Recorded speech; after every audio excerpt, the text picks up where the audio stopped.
Hello water fans, how are you? Have you missed me? I've certainly missed you. Anyway, I'm off again today, but a shortish one, not too strenuous, no pack or nothing like that. Trying to enjoy it.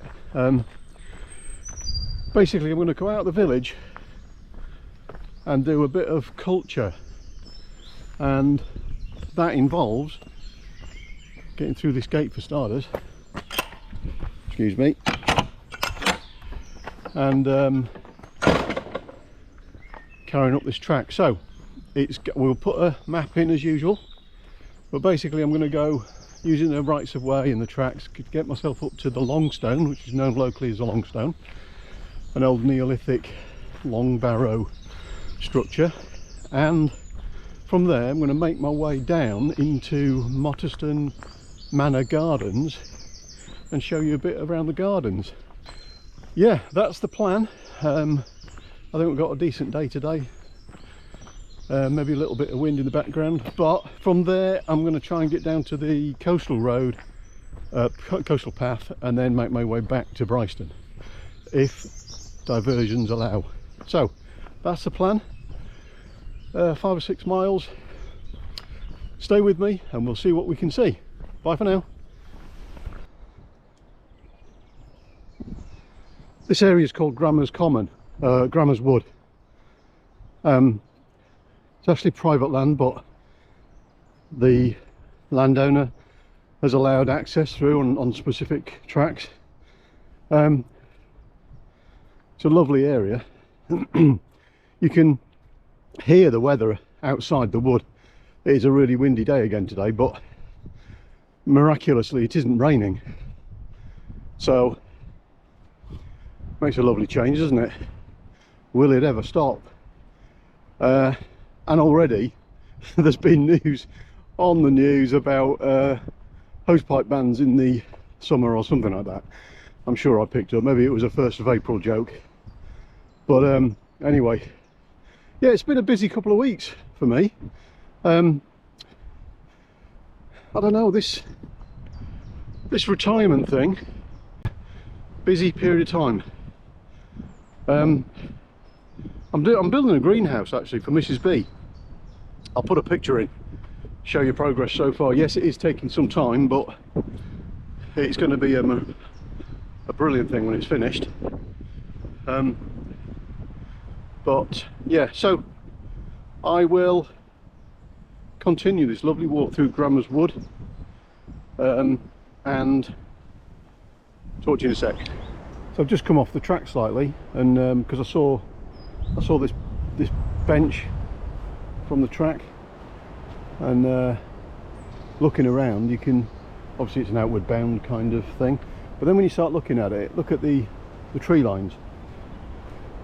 So clearly man planted, if you like.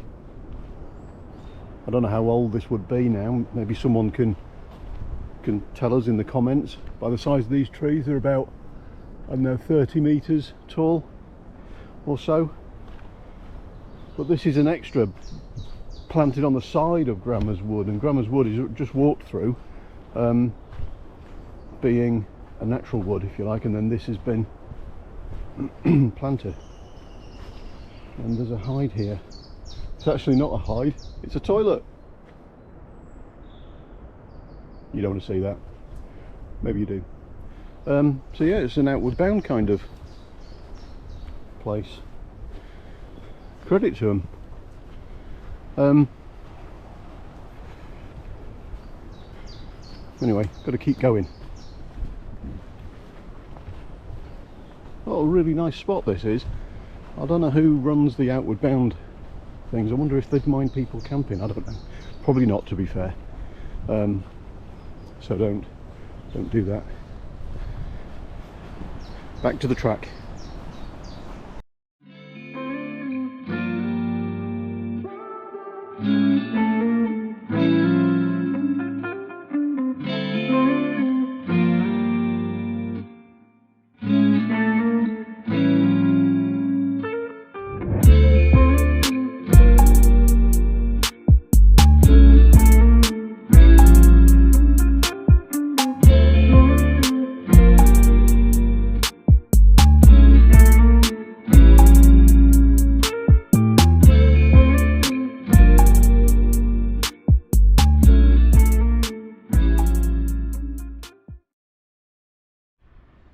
So I might be stretching the truth sometimes with the actual kissing gate. Sorry to tell you, walk fans, but here is a genuine article. Why is it called a kissing gate? Because it kisses both sides, for those that didn't know. Anyway, you can't go through here without kissing your loved one. On 8.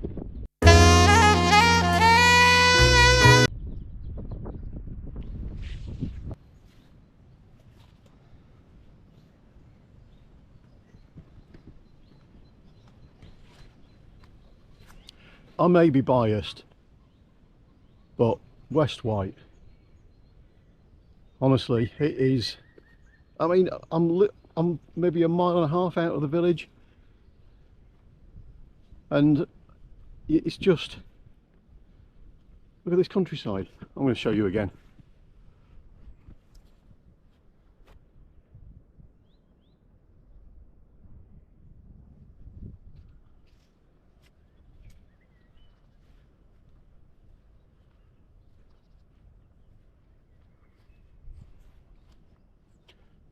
So that old barn down there.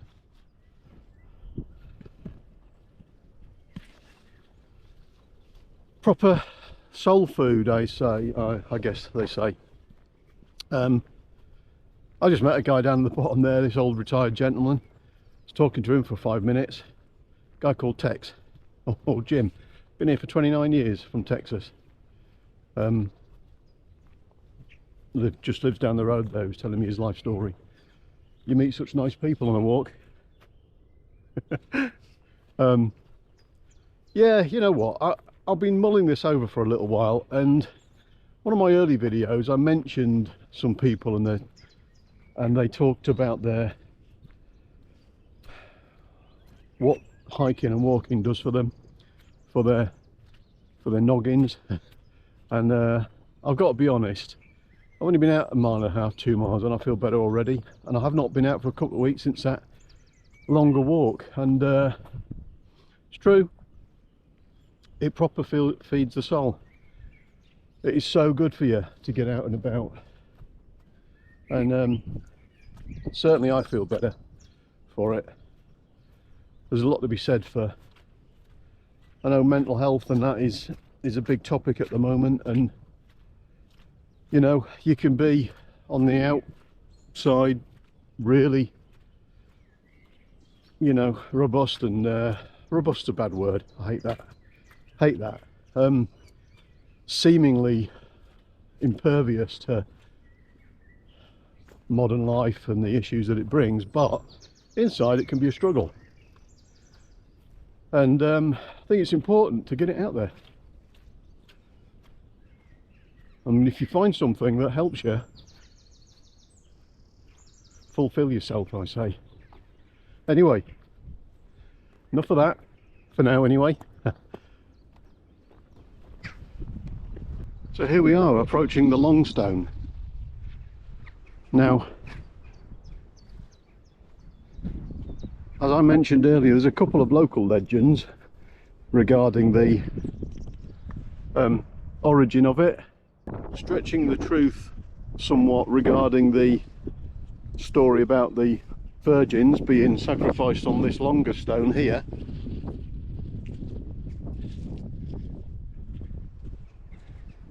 I hope I'm not offending anyone, but obviously there aren't any virgins on the Isle of Wight, so can't be true.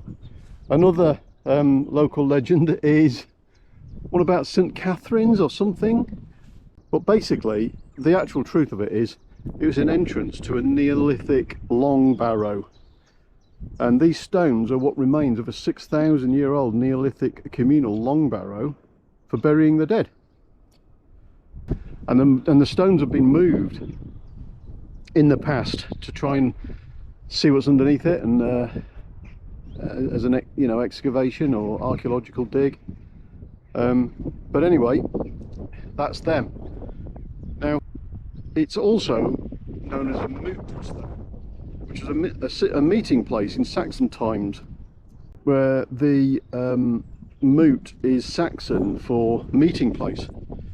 So it could possibly mean that the village of Mottistone was derived from Moot Stone back in the day. That's a theory anyway.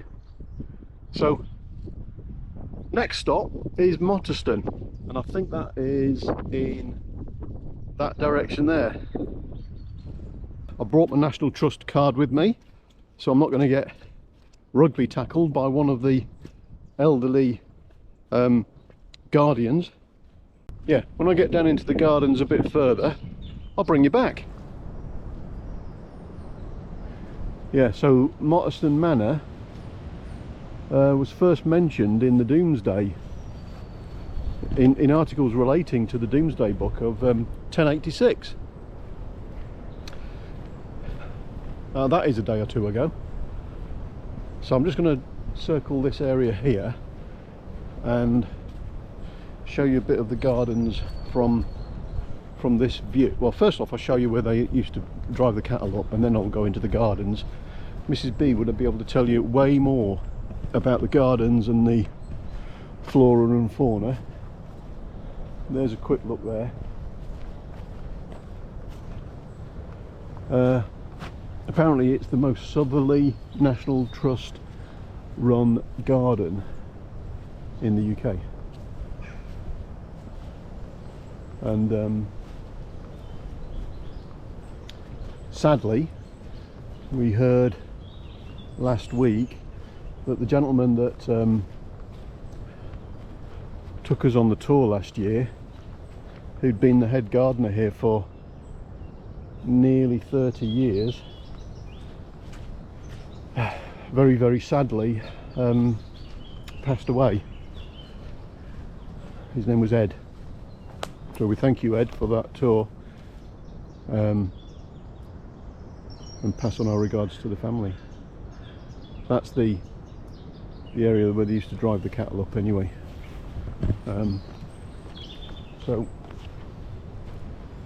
And throughout the gardens there are little areas where you can get the kids can get stories on the animals and the plants and trees, and there's other little routes around the gardens over that way there, and some phenomenal views.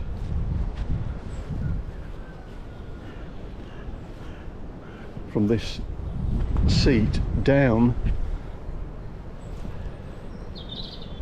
straight down the valley there into the garden.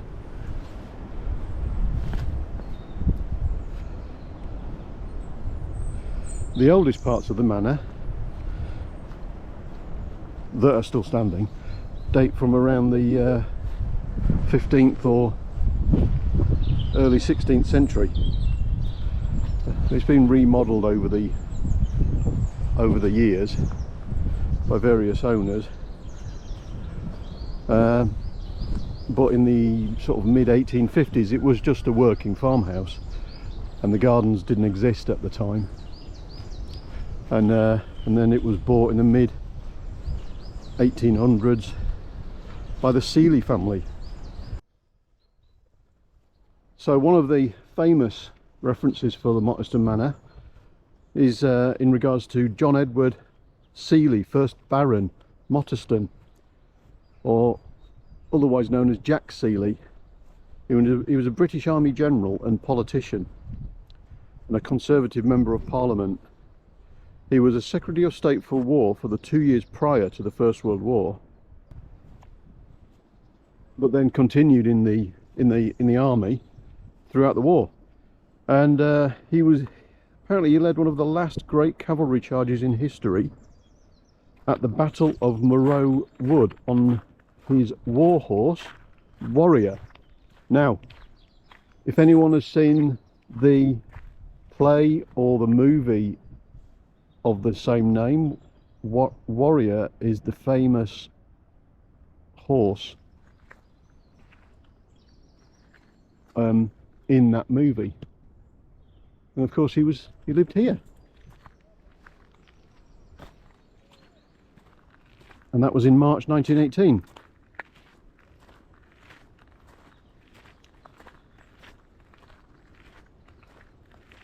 I'm just going to go into the gardens here.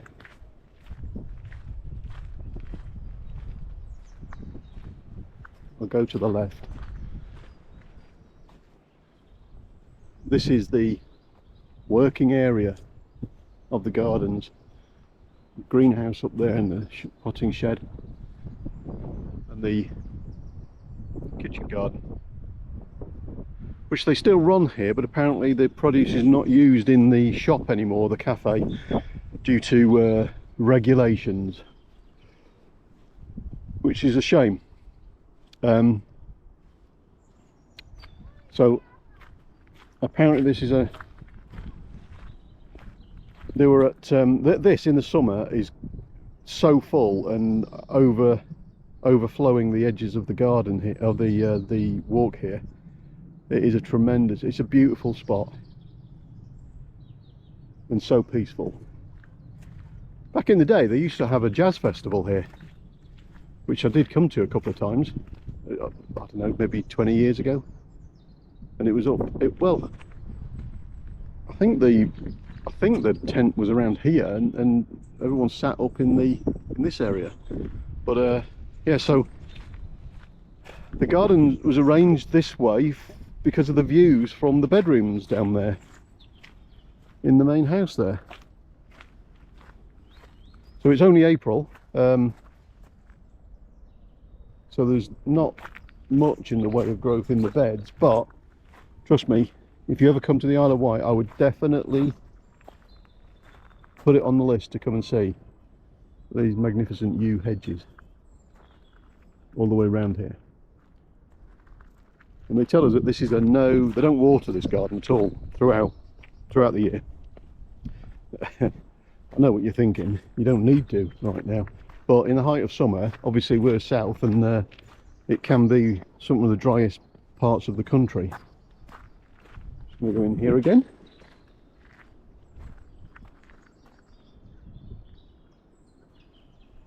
So only a certain part of the house is open to the public. It's a book, just a couple of rooms downstairs, and it's a book sales and things like that. But they're hoping to open it up further, which would be great because it is beautiful inside. The guy that took us around, Eddie, was so helpful, so informative, and he gave us a full tour of the place. Obviously there's a children's tour at the moment, but yeah, it was all lined this way, so those views from those rooms and the bedrooms up the top there went straight up the gardens. So I'm gonna get a cup of tea, I think, from the tea garden that's just around there, and I'll come back to you in a bit.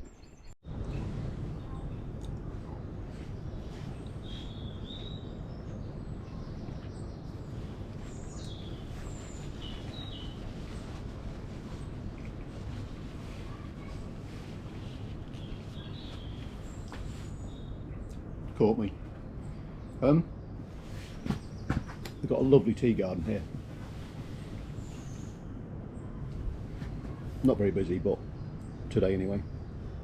Anyway, look, someone will be able to tell me, and I know you're going to say you don't deserve these because you've walked nowhere, but on a fruit scone, is it clotted cream and then jam, or is it jam then clotted cream? Honey? Either way, they're fresh out of the oven, so it would have been rude for me not to try them.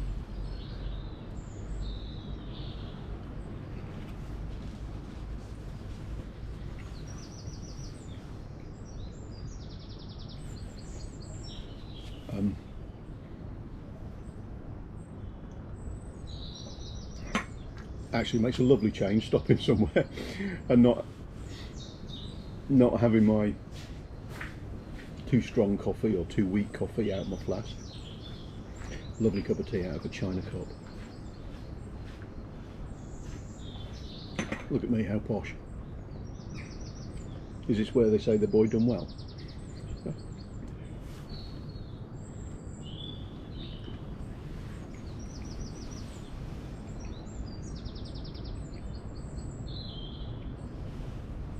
You know, you get to somewhere and the place is just so peaceful, and all you can hear are birds or the countryside, or you can just about hear the sea just down the way there, and it just is so, what is the word? Tell me in the comments. That was a good link, wasn't it? I might get used to this YouTube thing after all. So, update on the expedition. The realisation descended on me that I'm probably not fit enough to do a West Highland Way and then Ben Nevis. Here's me thinking I'm 28, not 58. It was my birthday the other week, by the way. And so I've replanned it, much to my own dismay, really. So I'm going to start off small, more locally, and doing a section of the South Downs Way starting next week. Don't worry, I'm going to bring you with me. And next Thursday we're going to do a weekend with an old friend of mine, Dan, who wants to relive some of his youth as well. Is that middle-aged man crisis?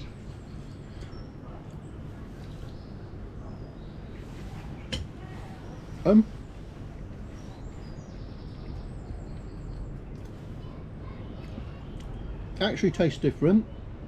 Isn't that weird? Still as nice, but different.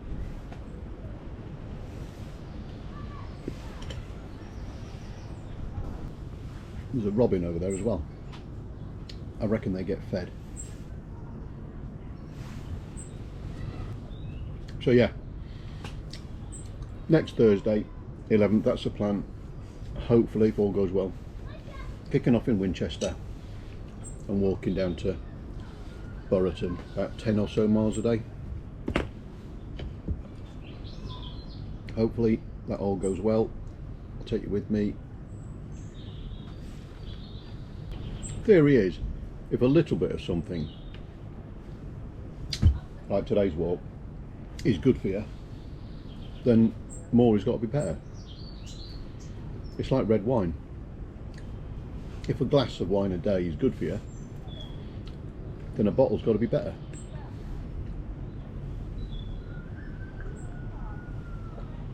Does it work like that? That was delicious, no matter what persuasion you take it. Jam on clotted cream, or clotted cream then jam.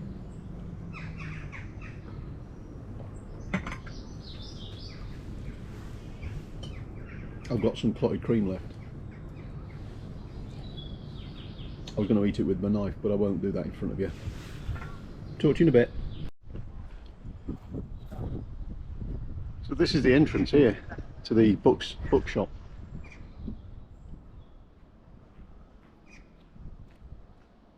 This is the front garden. And the courtyard. Apparently this was just a like a cattle yard back in the day, the working farm.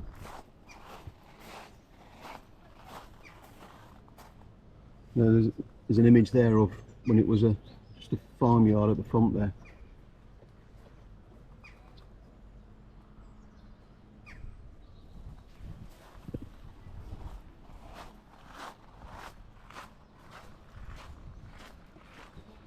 So the rain hasn't done it any favours really. It's the lawns are a bit soggy.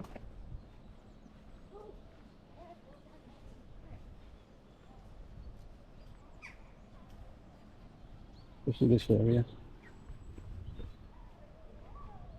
And the sun's come out, so I think it's going to be like this over the weekend.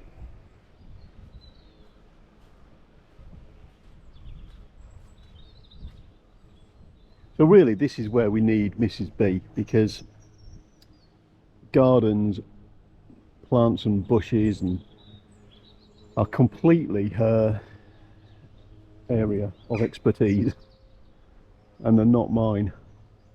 I like that it's so neat, very little weeds. I can't tell you much about them, I'm afraid.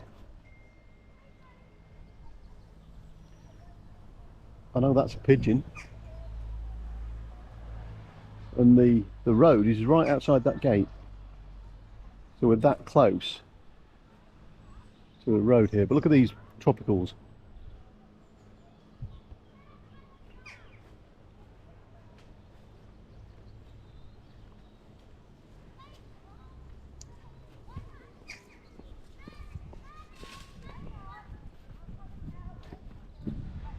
Work going on.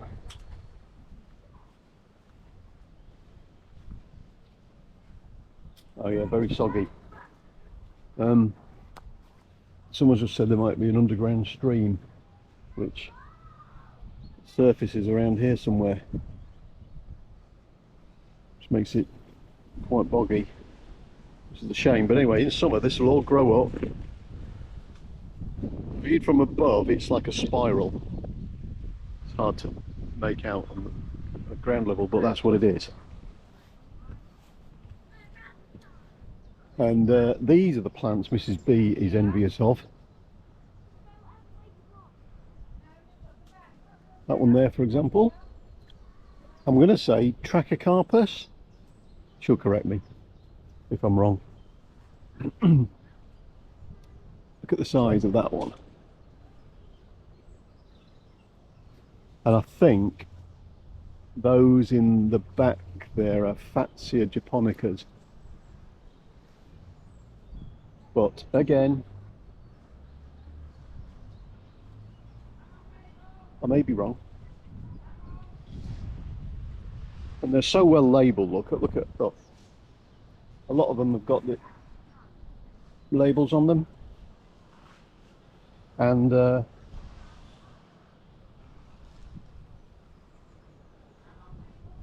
Fatsia japonicas. Please tell me I'm right.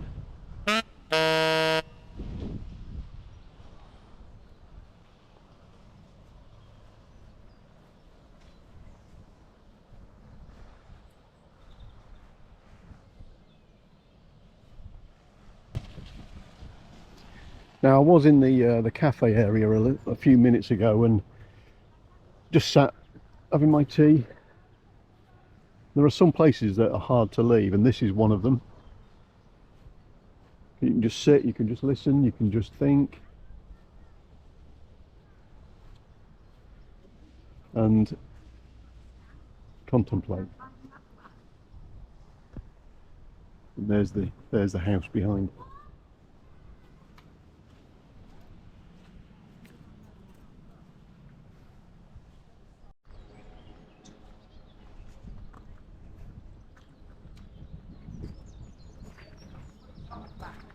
And this is the end of this short tour. What a beautiful spot.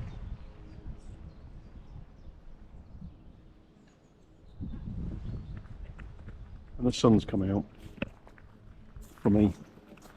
So this is the entrance, the main entrance. I'm just gonna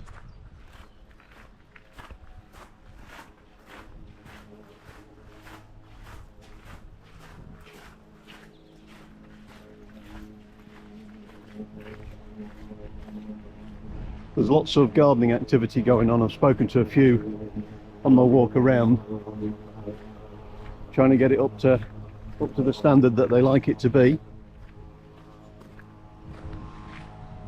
And that's the entrance.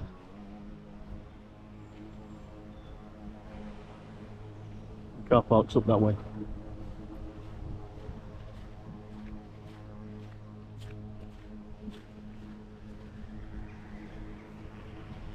Just going to go up here because I've not been over this way actually. This is the Seeley Memorial Chapel. If I can get across this road without getting run over.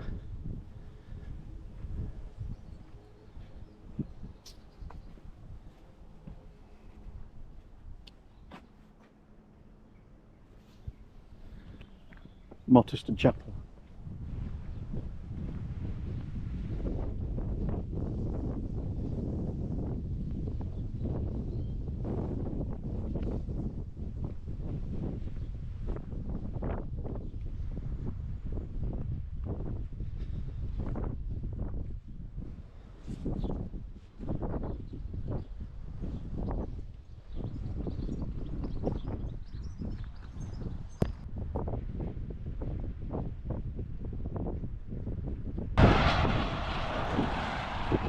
So I'm just going to get across this road.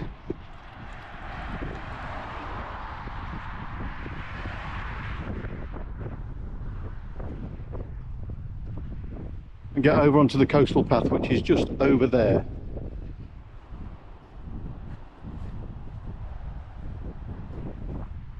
In the meantime,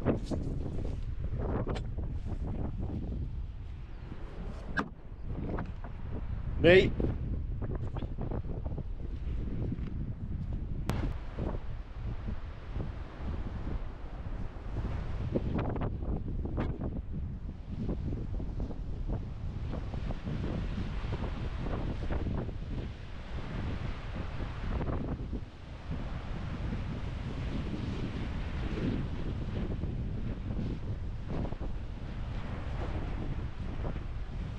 I can see some people on the beach back that way. So anyway, let's see how far we can get along this section of the coastal path before having to divert inland a bit because of erosion. Oh my god, look!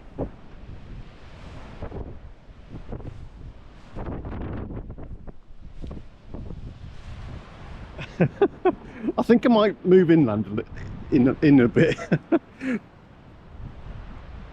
I'm not normally one to get overly worried about things, but the path is still there actually, but I just think how unstable it must be at the minute because of the amount of rain and so on, you know.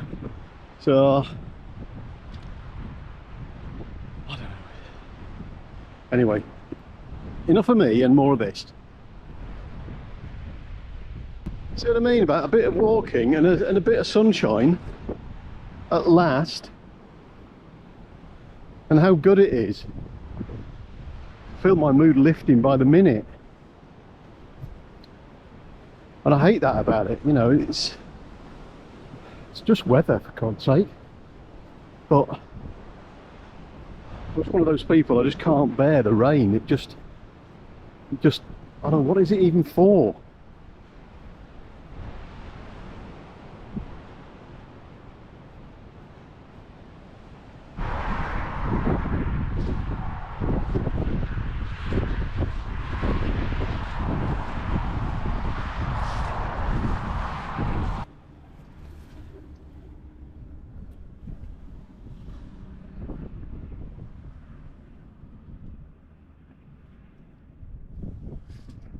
You know what this is for, don't you?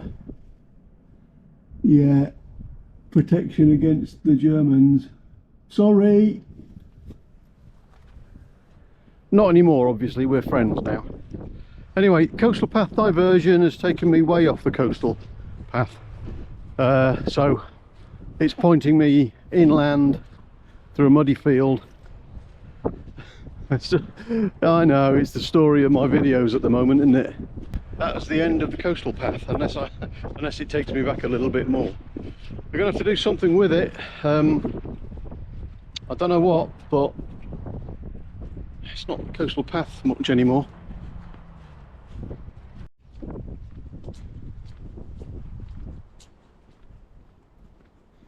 I'm glad we got some of the coastal path, because it diverted us in, as I just showed you, and then back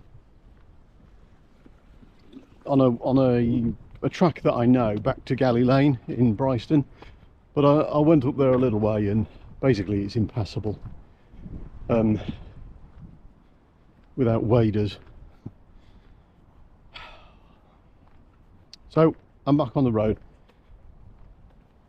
but it's pretty quiet around here anyway most of the time, so I might call it that today at this point, unless something happens along on our merry way and I bring you back unexpectedly, which I might do. So yeah, I might call it at that. It's only a 5 mile, it's maybe 6 miles in the end. Mottistone return, I'm going to call it. Hope you enjoyed it, and I will see you, actually, yeah, hopefully, fingers crossed, we'll get some of the South Downs way. That'll be something different and new, if my feet hold up. So yeah, much love, many thanks, see you again soon.